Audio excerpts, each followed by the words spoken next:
అనేక సందర్భాల్లో భారతీయ జనతా పార్టీ శాసనసభలో అదేవిధంగా బయట మంత్రులకు అధికారులకు వినతి పత్రాలు ఇచ్చినాం.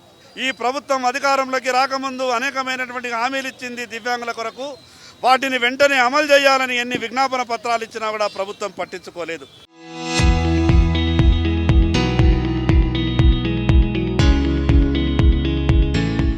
అందుకొరకు ఈరోజు భారతీయ జనతా పార్టీ శాసన సభాపక్షం ఈ రాష్ట్రంలో ఉన్నటువంటి లక్షల మంది దివ్యాంగుల సమస్యలు పరిష్కరించాలని మేము శాసనసభలో బీజేపీ వాయిదా తీర్మానం ఇచ్చినాం. ఆ వాయిదా తీర్మానం ఇవ్వడమే కాకుండా వేలాది మంది దివ్యాంగులతో ఈరోజు శాసనసభకు వాళ్ళందరినీ కూడా తీసుకెళ్లి ప్రభుత్వం దృష్టికి వీళ్ళ సమస్యను చూపించాలని ప్రయత్నం చేసినాం. కానీ పోలీసు వలయం మధ్యలోనే ఆ దివ్యాంగులను అడ్డగించి ఈరోజు శాసనసభ దగ్గరికి వెళ్ళడానికి అనుమతించలేదు. అయినా కూడా భారతీయ జనతా పార్టీ లోపల శాసనసభ్యులంతా కూడా ఈ రాష్ట్రంలో ఉన్నటువంటి దివ్యాంగుల సమస్యలను మేము ప్రస్తావిస్తాం. శాసనసభ సమావేశంలో మిగతా సమస్యలన్నీ కూడా మిగతా కార్యక్రమాలన్నీ కూడా ఆపేసి ఈ దివ్యాంగుల సమస్యనే చర్చించాలని ఈరోజు శాసనసభలో భారతీయ జనతా పార్టీ పట్టుబడుతుంది. ఎట్టి పరిస్థితులలో ఈ దివ్యాంగుల సమస్యల పరిష్కారం కావాలి. ఈ రాష్ట్రంలో ఉన్నటువంటి లక్షల మంది దివ్యాంగులకు భారతీయ జనతా పార్టీ తరఫున విజ్ఞప్తి చేస్తూ ఉన్నాం. మీరెవరు కూడా అధైర్యపడద్దు. మీ కొరకు పోరాటం చేయడానికి భారతీయ జనతా పార్టీ సిద్ధంగా ఉంది. మీ సమస్యల పరిష్కారం అయ్యే వరకు మేము పోరాటం చేస్తాం. ఈ ప్రభుత్వాన్ని డిమాండ్ చేస్తూ ఉన్నాం.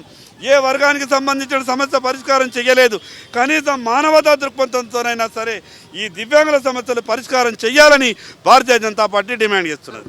ఏపీలో ఇచ్చిండ్రు, మిగతా రాష్ట్రాలలో ఇచ్చిండ్రు. కేంద్ర ప్రభుత్వం వందల వేల కోట్ల రూపాయలు ఇస్తున్నది. కానీ రాష్ట్ర ప్రభుత్వం ఎక్కడ కూడా మ్యాచింగ్ గ్రాంట్ కలుపుతలేదు. ఈ దివ్యాంగుల సమస్యల్ని పరిష్కారం చేస్తలేదు.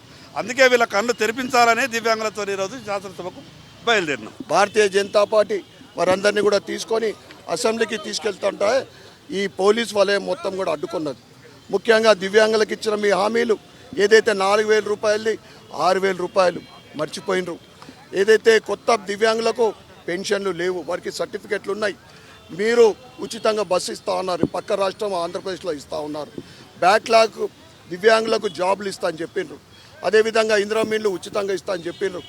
ఏ ఒక్కటి అమలు పరచక మీరు కాలం గడుపుతూ ఉన్నారు. ఈరోజు అసెంబ్లీలో ఈ విషయాన్ని మేము చర్చించి తప్పకుండా దివ్యాంగుల తరఫున మేము పోరాడతామని తెలియజేస్తూ ఉన్నాం. ఈ కాంగ్రెస్ ప్రభుత్వానికి తలా ఒక చేతేస్తే 1000 కోట్లు రాహుల్ గాంధీకి ఇచ్చే ఆయన సత్తా ఉంది. కానీ దివ్యాంగులకు 200-300 కోట్లు ఇస్తే వాళ్ళ కుటుంబాలు బాగుపడతాయి. ఈ దివ్యాంగులు కొత్త దివ్యాంగులకు మీరు పెన్షన్లు ఇవ్వక వాళ్ళ కుటుంబంలో భారం అవుతూ ఉన్నారు.